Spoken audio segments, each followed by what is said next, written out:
For the next 15 minutes, I'd like for us to consider three things. First, what was the theory of poverty that guided the war on poverty? That is, how did they think about who was poor, why they were poor, and what could be done about it? Second, how has our thinking about these issues changed after 50 years now of research and on-the-ground interventions? And third, what are the implications of that for how we think about moving forward, with some particular attention to how AmeriCorps Vista, VISTAs themselves, and the agencies they support might think about a new anti-poverty agenda for the next years and decades. In the war on poverty era, it seems to me, poverty was typically understood to be a thing that happens to other people. President Johnson described people living in poverty as isolated from the mainstream of American life and alienated from its values. People living in poverty were them, not us. And poverty itself was understood to be an anomaly, an aberration, a deviation from the norm.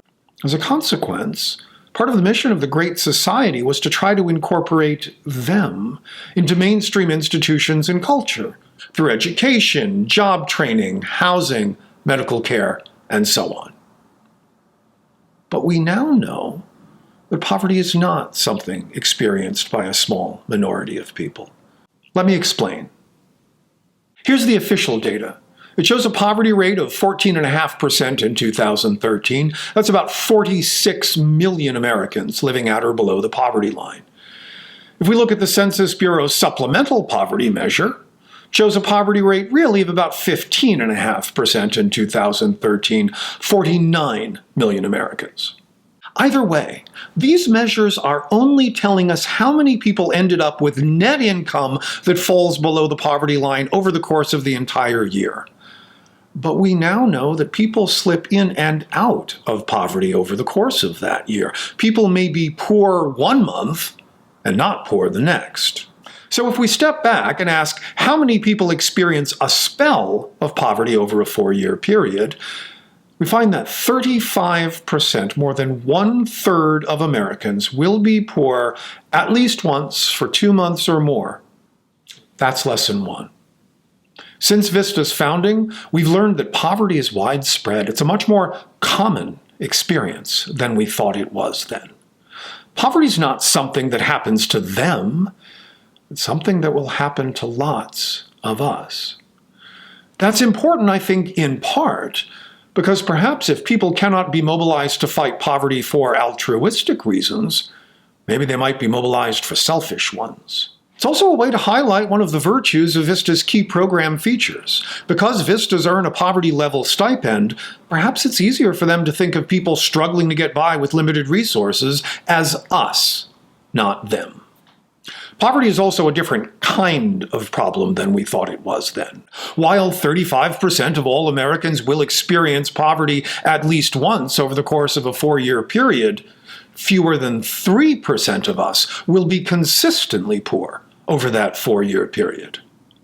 Long-term, persistent poverty is real, and we must address it. But that's not what most poverty looks like.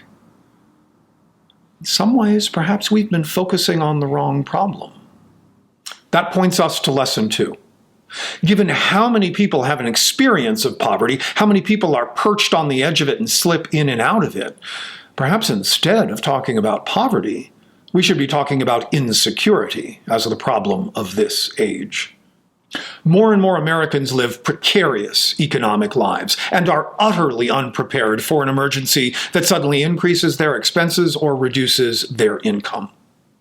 What are we doing to deal with that? And how do remedies directed at insecurity differ from our traditional remedies directed at poverty? Lesson 3 is this. Childhood is profoundly important, even more so than we thought in the 1960s. And the stakes are especially critical for very young children. Stress has physiological consequences, and poverty is exceedingly stressful, especially for children. Combine that with inadequate prenatal care and childhood nutrition, and you get irreversible long-term cognitive, social, emotional, and health deficits. Being in poverty as a child is associated with lower achievement later in school, reduced earnings in adulthood, higher rates of unintended pregnancy, higher rates of incarceration, and higher rates of things like cardiovascular disease, disability, and mental illness. So, if you want to reduce the number of adults who are poor tomorrow, reduce the number of children who are poor today. And remember, the single largest group of Americans living in poverty are children. Lesson 4. The Kennedy administration started paying attention to poverty thanks in part to Bobby's visits to poor African American communities, to Appalachia, and to Native American reservations. Poverty was not and is not a problem only of those particular places and people, but there is still an important lesson here. Where you are born has a lot to do with the kinds of opportunities you'll have or not have. This reaffirms the importance of place-based policies and community-specific initiatives. One of the most striking modern developments is the rise of poverty in the suburbs. This is especially important given how much of our social service infrastructure was built to deal with poverty in the cities. It's another way in which poverty may be a different kind of problem than we thought it was, and perhaps an especially useful lesson for VISTA. Lesson 5 is that race is, alas, as important now as it was in the 1960s. We have clearly made progress in reducing African American poverty from its radically high mid-20th century levels, but it is still 3 times the rate that it is for white Americans. And African Americans still fare worse across a range of measures, whether we're talking about income, wages, wealth, mobility, education, access to healthcare, life expectancy, or infant mortality. I noted earlier that 35% of all Americans will experience poverty over a 4-year period. It's 49% for African Americans, and it's 53% for Hispanic Americans. We've got to better reckon with the ways in which disadvantages accumulate, and with the fact that our unique historical legacies may well mean that poverty for different groups has different roots, and may therefore require different remedies. I've noted the continued importance of paying attention to children in poverty. But children can also exacerbate the poverty of adults, given that they are inevitably dependent, and their care requires time, and it requires money. This is a much more acute problem than it was 50 years ago, simply because there are so many more women in the labor force. And because we still live in a world in which women do the overwhelming majority of all unpaid care work, it is their earnings that suffer most. This is, in part, why female-headed families continue to be so much poorer than 2-parent families, something the Johnson administration worried about even then. But the problem is actually worse now, and this need not be the case.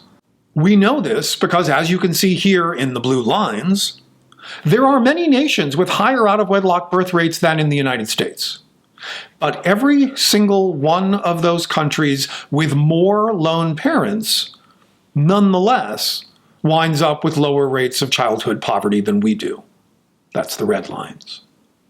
If you're working at the community or agency level with poor women with children who may be caring for sick or aging family members, remember, you've got to foreground the problem of who cares for those who are providing care. What we've also learned is not just that some people cannot work because they cannot solve the caregiving puzzle. Others cannot work because, for a variety of reasons, illness, injury, mental illness, physical or developmental disability, they are not well suited to the modern labor market. The result is much higher rates of poverty for them.